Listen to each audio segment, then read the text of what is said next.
Black Myth Wukong is a game that has been in my mind since the announcement. From its staggering beautiful reveal to the swarms of controversy and controversy driven popularity during its development. The latest adaptation of The Journey of the West can't stay out of the limelight. As a huge fan of Monkey Kings and lot of ways his story has been told in medias from Dragon Ball, Tower of God, Enslavement, from Dragon Ball, Tower of God, and Enslaved, Odyssey of the West. I've been looking forward to Black Myth Wukong since I first saw it. That anticipation for this game was dampened significantly by the reports of the deeply seated sexist attitude within the studio. But they're not going to be taken into account for this review. However, they definitely bear mentioning. Black Myth Wukong makes a strong, a bit slow first impression. Scenery flies by you as you fly through the sky to get into the fight. And off you go. You share through the trees, learning more about how to play the game, why you take different monsters, enemies as you go, and quickly comes across your first boss to slay. However, those things go poorly no matter how well you do. And this is where you meet a dude who has root growing out of his face and is your Navi equivalent for this game. He appears and guides you throughout, help you your next checkpoints, which are little shrines, along with explaining some mechanics, warning you about the bosses, teaching you about the odd tricks or two.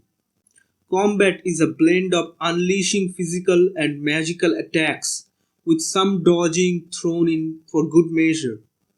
It is pretty fluid, and some of the spells are incredibly cool. The enemy design are also exceptional, with fights in just the opening few hours, including Pox Demon, a big old frog, and a werewolf looking boss that definitely climbed out of Bloodborne. However, and this is the kind of a big deal for me, the action never felt anywhere good as it looked. No combination of new abilities, bosses, or anything else managed to change throughout the runs of the game. It doesn't change that much throughout the whole part of the game. I just don't think the feel of I just don't think the feel of Black Myth Wukong is anywhere near the looks of the game. And for me, that's a big issue. I will always rather play a game that looked worse than it played, not other way around. I'm also not sure where the Souls like comparison came from this game. I played nearly every Souls that come out, including a bunch of that I frankly would never think again. And while this game does have some elements from Souls likes like the checkpoints that can respawn enemies, that's about as far as it can go. It is just an action game where the bosses are hard. I'm sure that doesn't really make it a Souls game. They certainly get tougher as you go on. But there is none of the fear of the Souls likes instills, nor is it any pattern recognition that is really needed to succeed. Your hero dodges very well, which meant that I looked down on a lot of bosses on my first or second try, with second try often being because I missed too much in the boss run and used up all my abilities and resources. Again, they look incredible, but that's about it. I find the story overall enjoyable though, which is a good news if that's your main worry. It's hard not to find a story of magic and monkeys enjoyable though. Even if all the dialogue hams things up, that's a compliment, just so we're clear. But I also appreciate it might mean it misses on some people. Black Myth Wukong is very cool game, despite its issues. In game and cinematic, the environments are not really open world. There are invisible walls in each chapter, which is quite boring not to explore. There are so much overlap of clothes and even Wukong's stuff. There is no collusion in the mega scan assets. So everything is overlapped, and there are also so much bugs in cinematics and boss animations. For example, the wind sage the wind sage in his phase 3, when he launches his trident and then he runs it to pick it up, the trident animates on its own and not stick to the ground. But anyway, the game and the visual looks amazing, especially the forest made with Megascan and the winter map where you battle the dragon. Still, the game can be more polished for the future patches, especially the overlapping of clothes. You can never see Final Fantasy characters. There's hair and overlap with other objects. Such is the point. Can make the games look bad. So seeing Wukong stuff go through rocks and walls doesn't make much sense. And such cases in the whole game, the motion capture of every character and bosses was well studied. Also, the camera cinematic in this game is very good. Despite all the games is challenging and look promising, and really such a team of talented artists put their souls and heart to bring something new to the public.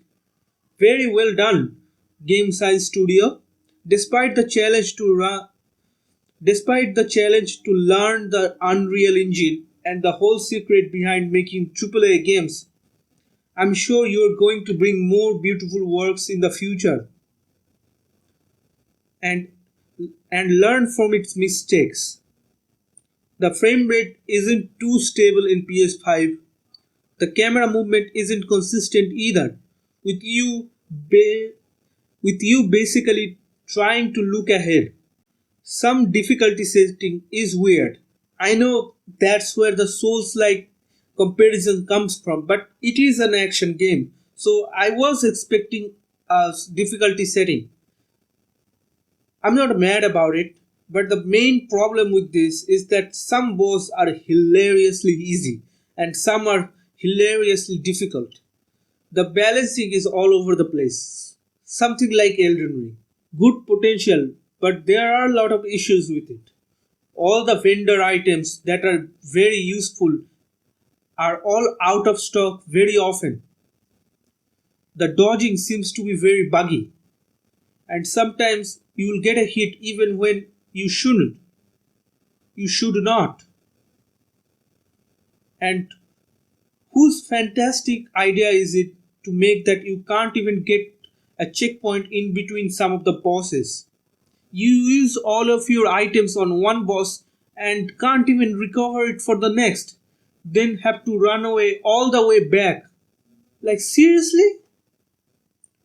Overall, Black Myth Wukong is a stunning game to look at, and the exploration is bit lacking. The fighting is sort of fine for the most part. It is just a bit uninspiring and isn't a game that expecting me to stick with it for a very long time when I'm done with it. But still, the game is really well made for the most part, and the stunning visuals is really captured the brutalness of its combat mechanics. So I have to give it them credit for that. The game is kind of well written. That's a big point throughout the Souls game. It's not a very high bar to make a well written Souls games, because From Software games most of the time is so cryptic that you can't understand anything without reading every single item descriptions and watching a guide. So I like that this game has a good storytelling, main quest. So overall, I would say I do recommend this game after a bit of like wait a few more months before the patches polishes some of the bugs and glitches of this game and polishes some of the uninspired design choices that are present in this game. Overall, I do recommend it, but I have to say, wait a month. That's all for today. In the next video, I see what I can do. I do not have much of a plan right now, so I will see what I can do.